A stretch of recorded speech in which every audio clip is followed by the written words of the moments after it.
Hello, everybody out there, and welcome to the fourth episode of James Bond Shaken, Not Stirred, where today or tonight, depends on when you're listening to us, we will be covering the fourth James Bond film in the series, Thunderball. It's going to be a good time, and I welcome back, like always, my co-host, my main man, Adam. How are you today? I am good. How are you doing today?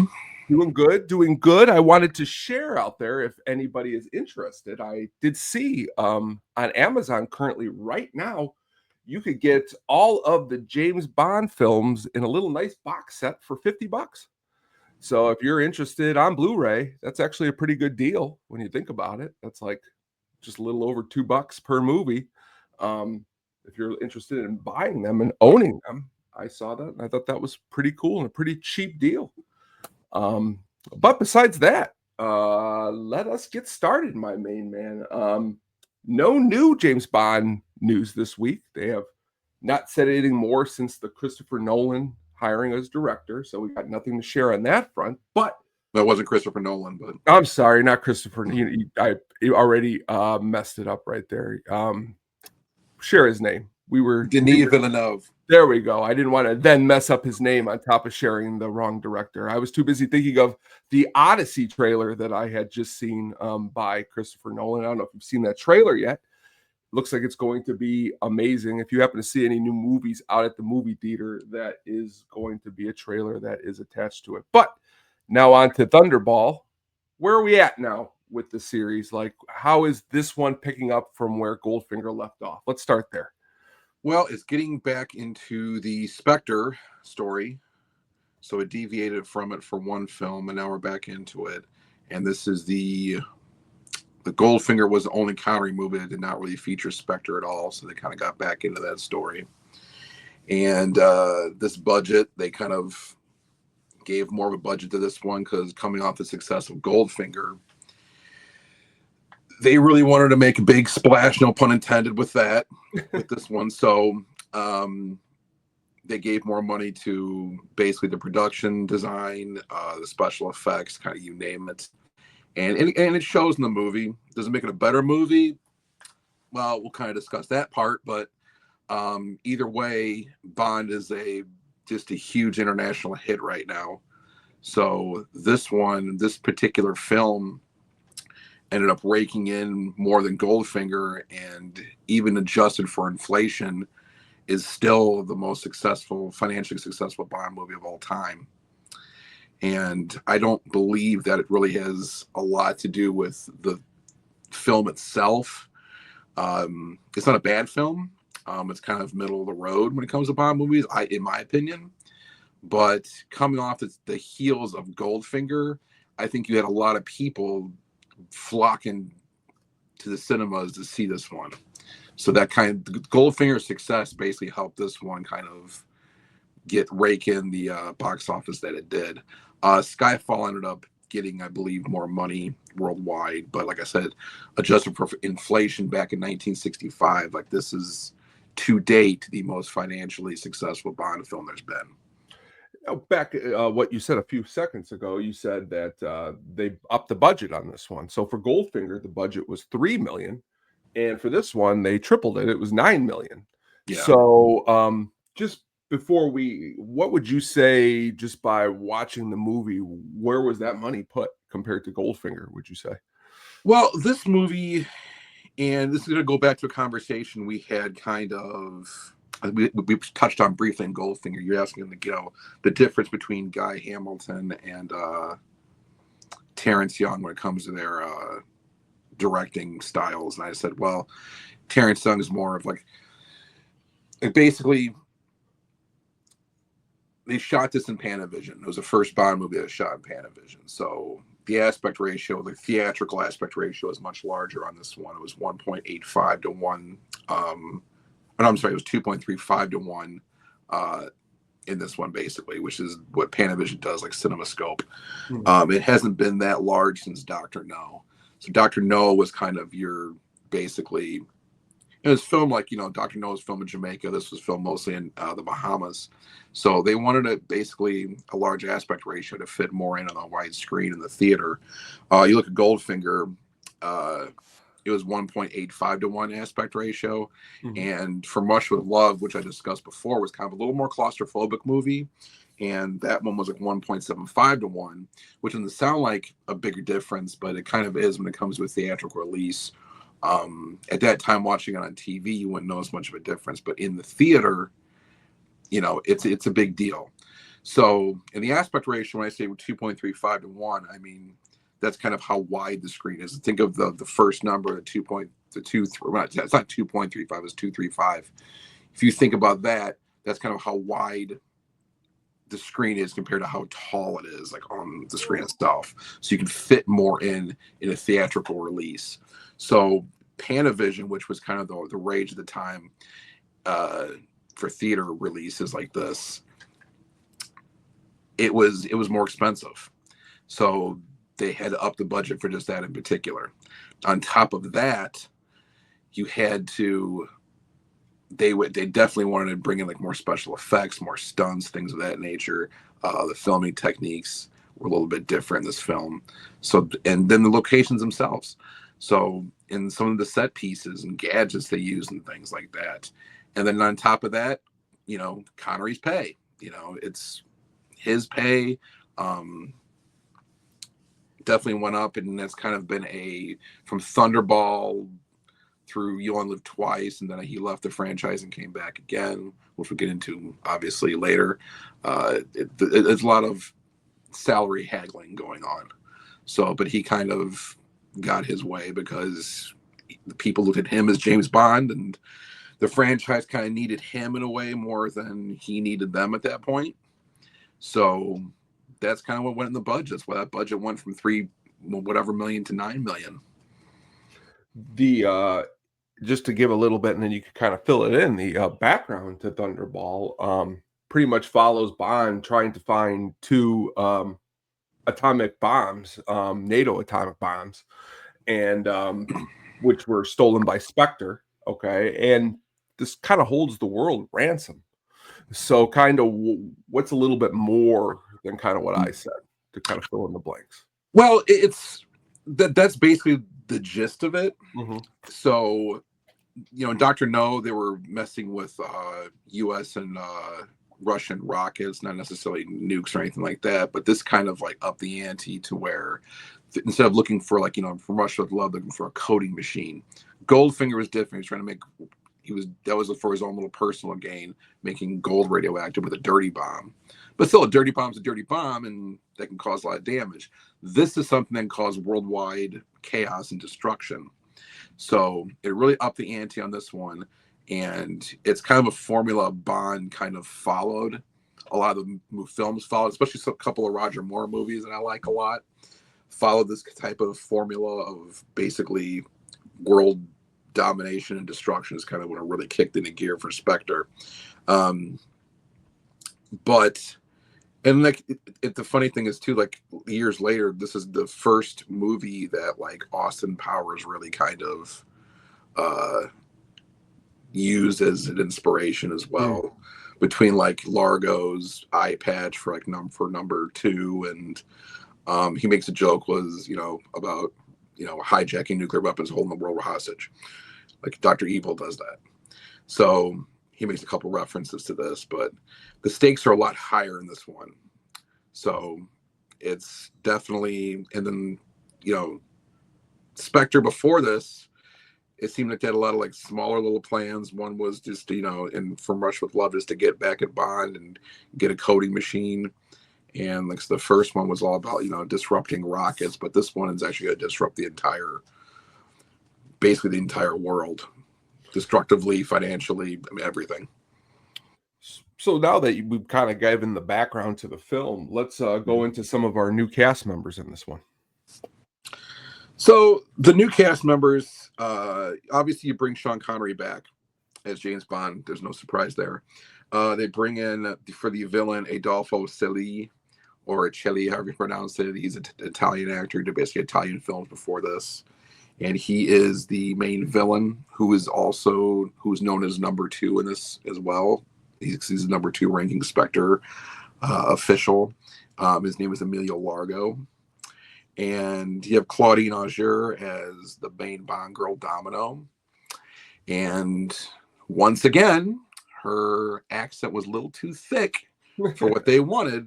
So Nikki Vanderzell came back again and dubbed her voice. And she was the main Bond girl. And then we had our very first real femme fatale Bond girl in Fiona Volpe. And she was played by Luciana Paluzzi, who previously, she actually auditioned for the Domino role but lost out. So they made her, and her character actually was supposed to be Irish. But since she lost out for the role of Domino, they wanted her for this one. They kind of made her character, like they basically made her character Italian. But she's the first femme fatale Bond girl. And she is one who is devious and plotting.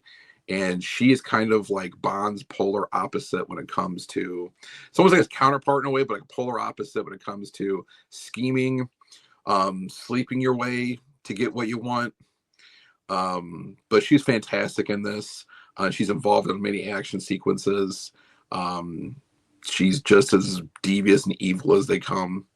And she, like I said, is the very first femme fatale when she controls men, she controls a plan. She works she technically works for Largo, but works really side by side with them. So that was kind of different. And then you have Rick Van Nutter, more kind of a little more of an unknown actor playing Felix Leiter, who they brought back in this one.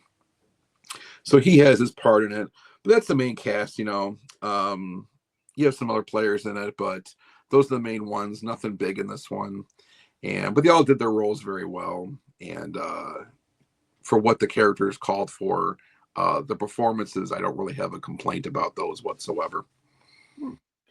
Yeah, I mean, it's again, the eye patch definitely for how do you say this? Adolfo? It's either Silly or I want to say it's Silly.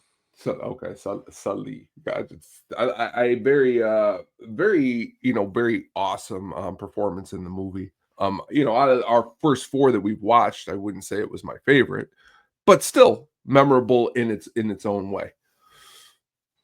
And his voice is actually dubbed as well because his accent, even though his English was very good, better than they thought, they still dubbed his voice too. So at that time, you still had that going on, and that would go on throughout some Bond films. But like I said, it didn't take away from the performance at all. He was very menacing.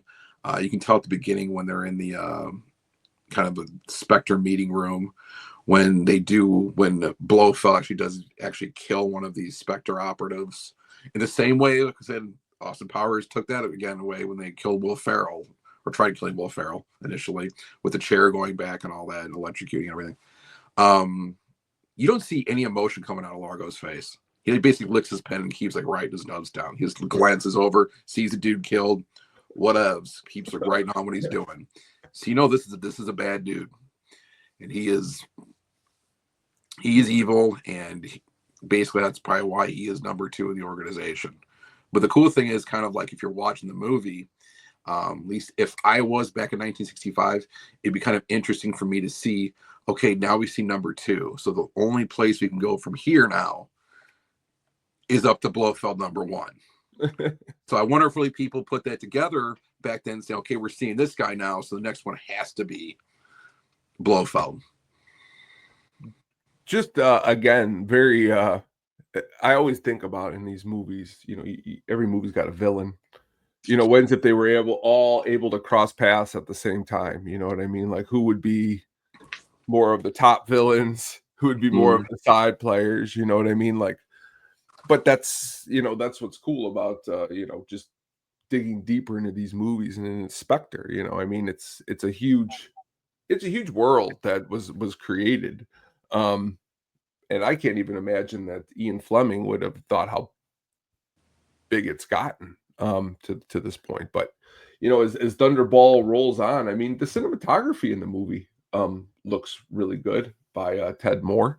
I mean, as you get into these movies, I mean, let's think of another series that take, for instance, the original Superman. Mm. The first one and the second one are a lot better than the third and the fourth and the fifth. So you start to say, like, well, at least in this series, they're keeping up the viewing pleasure, at least. Now, is it as good as the other ones? That's to be debated, but is it could be as exciting? Yeah. No, I think it's, to me, and I think it's a general consensus as well, is it's not as good as the first three. And I'm not saying it's bad, but it's just not as good as the first three. And but the cinematography they did, as the movie, in any franchise, as the movie gets more successful, you're going to have a larger budget to do things. And they knew they had to go to like Panavision, okay, because that was what was going to really keep theater goers interested in the same type of story that going forward as well. They don't just want to see, we want to see another Bond adventure. We want to see something bigger and bigger and bigger. And so, and Panavision not only makes, gives them the ability to film more within the actual shot itself, but it's higher definition film. So you see a lot of things more. You see a lot of things more distinctly in this film. It's a little factoid I'll get into later, because they actually filmed this in Panavision. They did have to change one thing in the opening sequence. But I want to talk about Ken Adam, who was the production designer for these first four movies. He doesn't get enough credit, and maybe it was my mistake for not bringing him up earlier, but he's the one that designs all these set pieces basically. And if you watch this movie, there's a phenomenal scene, I think, toward the beginning when they get all the 00 agents in a room in MI6. But you look at that room they put them in. That's a Ken Adam production design. Those Spectre meeting rooms, those are Ken Adam production designs. Goldfinger, like when he's laying out his whole plot to all those other gangsters, that's a Ken Adam production design. He's the one that's putting all these together from scratch, basically, drawing them, storyboarding them, and adding them into the production. So I don't think he gets enough credit for what he did in this. I think he got nominated in this film for an Academy Award, but he didn't win. The guy who did the special effects, John Steers, he did win an Academy Award, I believe, for this because of his special effects. There was a lot of explosions, and basically it was more effect driven than the other ones, which is fine because the story was still there. It wasn't like a super complex story, but it was still a story you could follow, and it had different facets to it. But they definitely upped the ante on the production value and the special effects themselves they wanted to focus on with Panavision. So it was a good move for them because it did the movie justice. It didn't hurt the movie by any means. If they used the same, film stock and everything from the other movies, it might not have worked as well on screen. But in this one, it kind of had to, because a lot of this movie, 25% of this movie is filmed like underwater. So you needed something to help, give more attention to that, and so that kind of helped with it. But like I said, this is, out of the first four, this is probably number 4 for me. I didn't dislike it, but it's kind of a 6, I would say. Water is always difficult for a filmmaker to be able to film and make it look good. I mean, I've only heard horror stories from Jaws and Waterworld. So, in this time period, to be able to, put this together, was also, but I would also agree, this is my 4th of the series.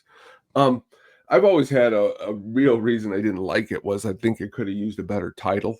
That's just selfishly me. I didn't think as a kid when I saw all the title From Russia with Love, Goldfinger, Dr. No, Thunderball, like it just didn't. But that's just stupid. Yeah, Thunderball. That was just a reference to like the mushroom cloud from underwater when a bomb blows up underwater. That's kind of called a Thunderball. So it's kind of what. But I don't know if they really explain that in the film much, or they're really.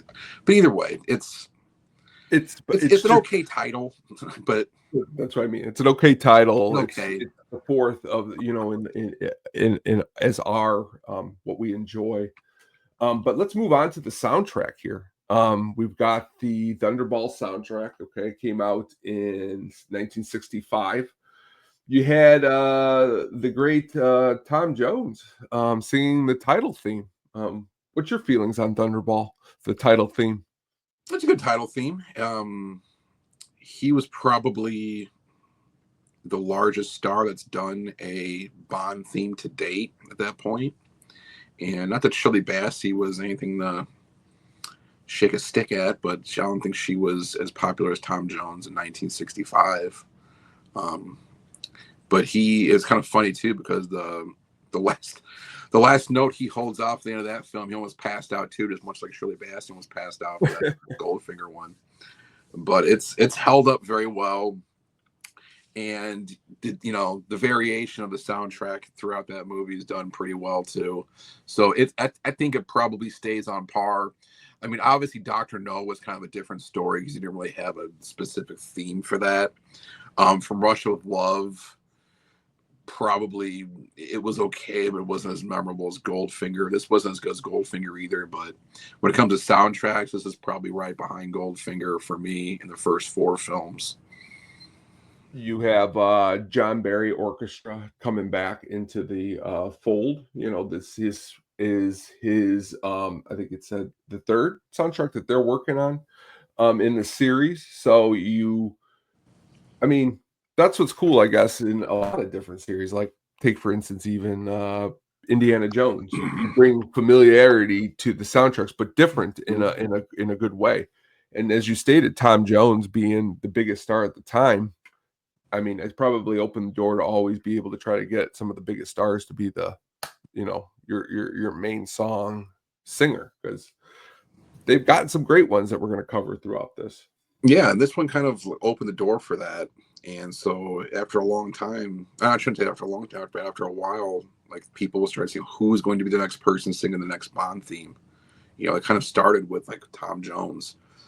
Because when the Craig movies started, even when the Brosnan movies were going on, this is when I was younger. I was probably I was 14 when Goldeneye came out. It was a big deal of who's going to sing the opening sequence for this, who's going to sing the opening sequence for that.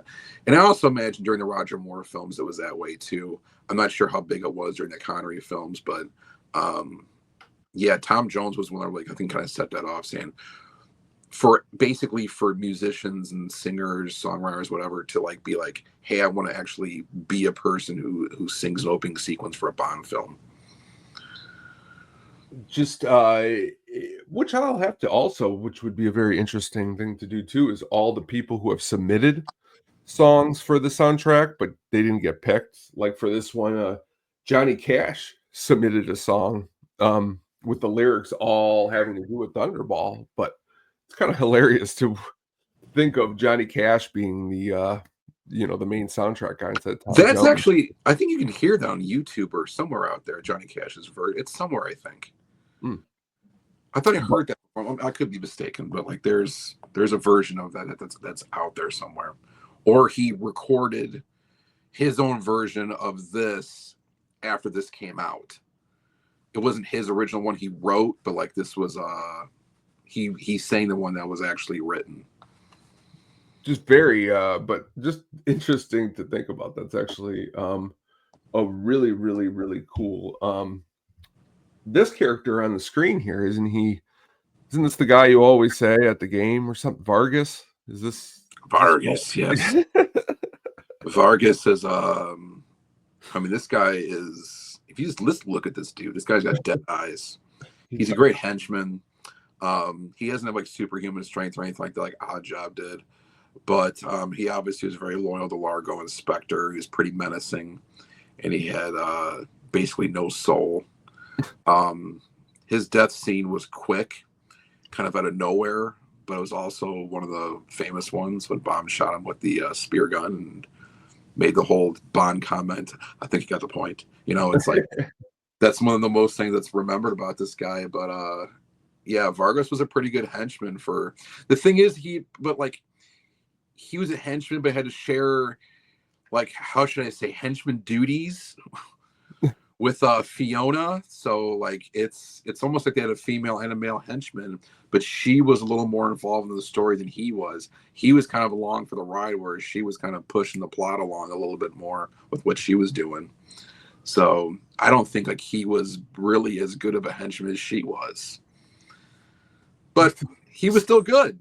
Still a cool name, you know. Oh, Very, that's very very, cool. very cool. Very, very cool. Um, Here's a couple scenes here. Let's take a look at these.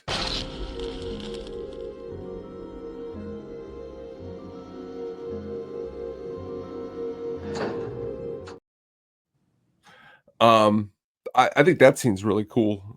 Very menacing. You get the feeling a little bit of the villain more, what he's going for.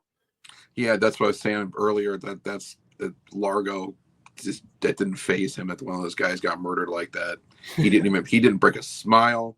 He didn't, he wasn't like, he didn't frown. He didn't look scared. That was nothing. He was going back to whatever business he had to attend with. So that kind of gives you an idea of where this guy is in his headspace. So he had one mission, and that was all. That's all he cared about. And he couldn't give less of a crap about anybody else that was working with him, for him. I mean, he murders a guy who apparently Bond got the best of him in like a hotel room, and he says he let him get the best of you, and he has his guys throw him in a pool of sharks. That's kind of the first time you see that in a Bond movie, you know. Now you see Blofeld from Rush with Love have one of his operatives killed, but you didn't actually see one of like the villains like this just chuck one of his guys into a pool of sharks, you know. That's pretty brutal. So the first time, yeah, you're like, holy shit, like this, yeah, this dude means it, man. So yeah, that sets a good tone. It's a great scene. It really sets a good tone for Largo throughout the rest of the film. It does. And here's one more scene I got. I think you should have opened that car door by yourself.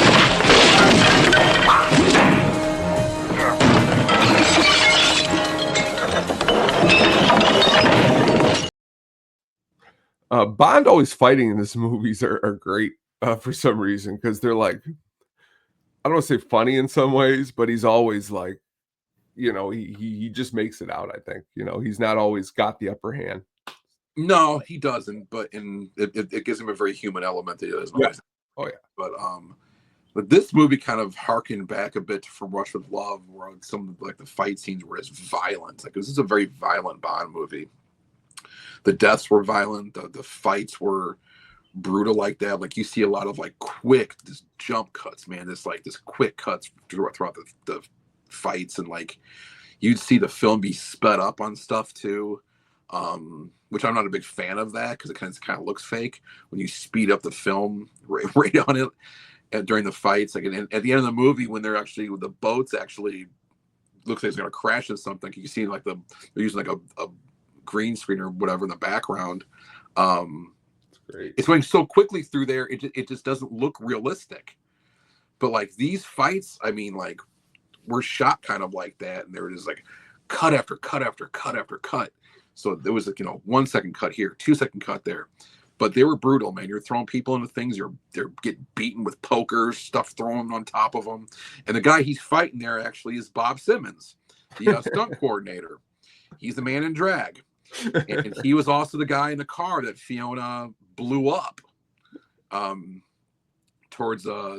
Towards the beginning of the film, when she was on her like motorcycle going through, she shoots that like rocket and it blows the car up. And they thought Bob Simmons actually didn't make it. Like he didn't come out of the car initially. They didn't see him come out of the car. So Terrence Young freaked out and thought the guy was dead, but he escaped the explosion narrowly. But yeah, that's Bob Simmons, man. He was a trooper for these movies. Let's take a look at some of these awesome pictures that you seen at the exhibit that was at the Museum of Science and Industry. Is that what you said? Right? Yep. Yep. So this is the jetpack you see at the beginning of the film when he makes his escape. And it's kind of a famous thing. Like during jetpacks back then, like this, were kind of a big deal.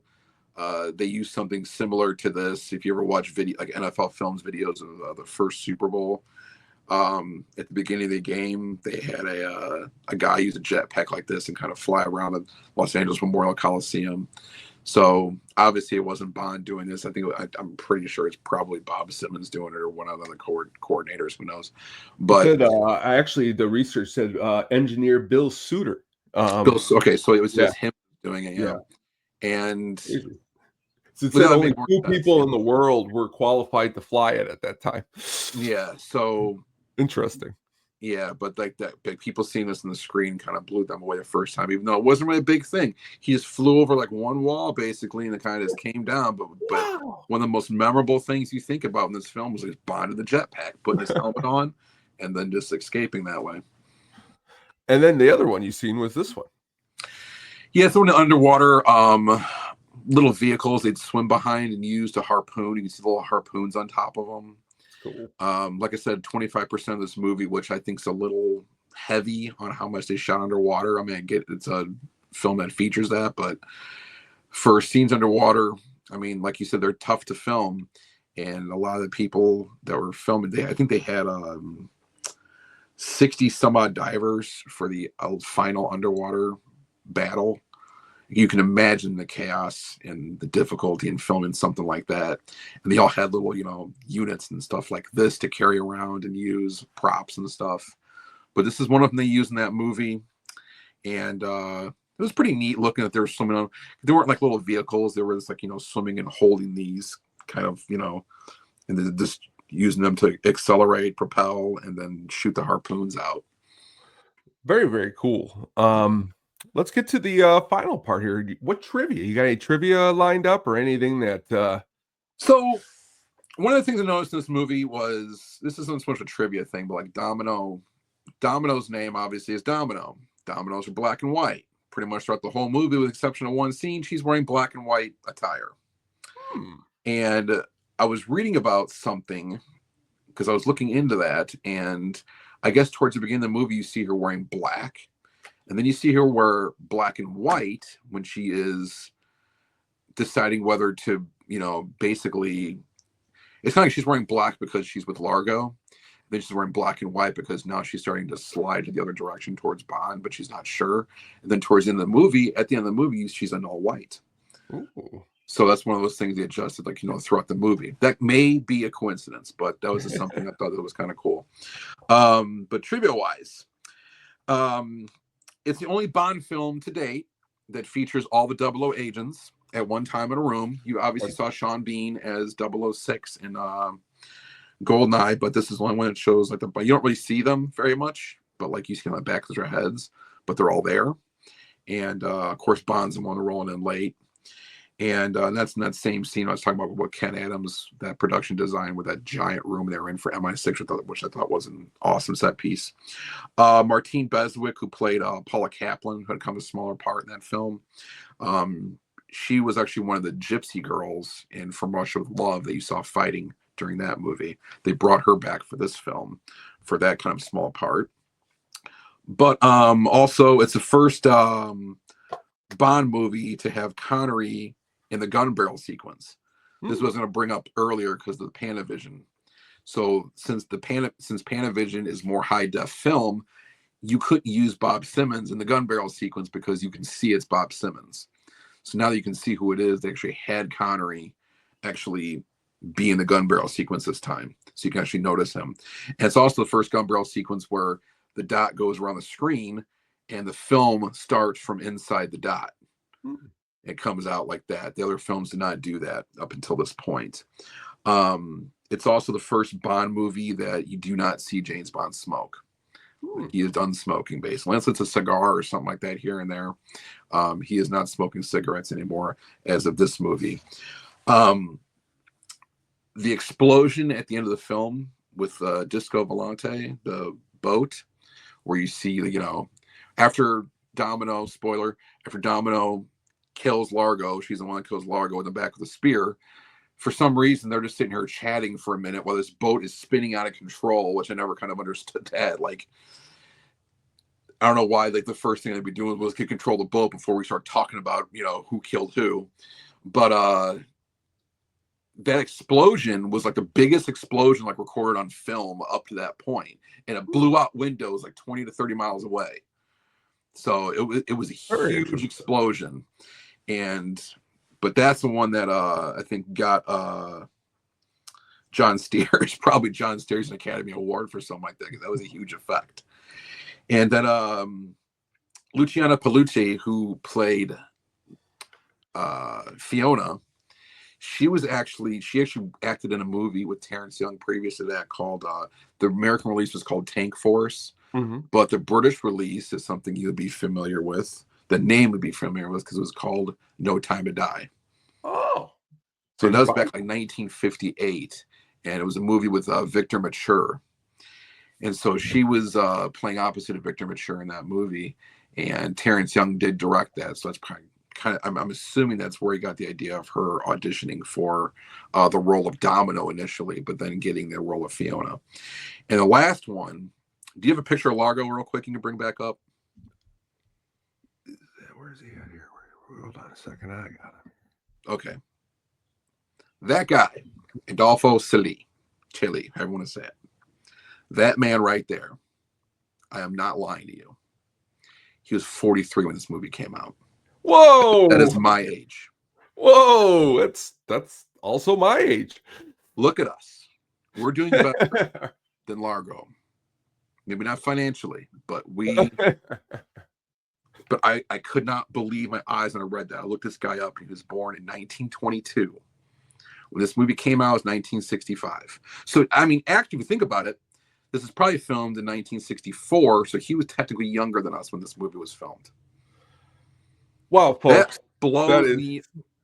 That is something right there to have you just think about till we come back. Think about what you look like at the age of 43, 40, whatever.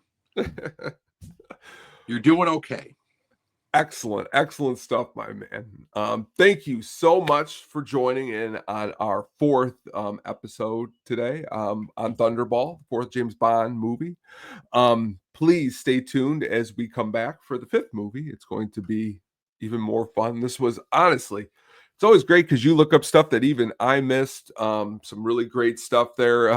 Would never have thought he was our age. I'm glad you looked that up. That was a good way to finish it up. But if you haven't yet, go back and check out our last Friday's Michael Madsen at the show episode where we dug into some of his films.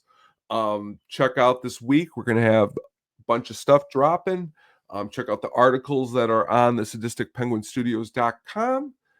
And thank you again, Adam, for joining me. And we will be back again in a couple weeks to talk more James Bond. So everyone, have a good rest of your week, and we will talk soon. Take care.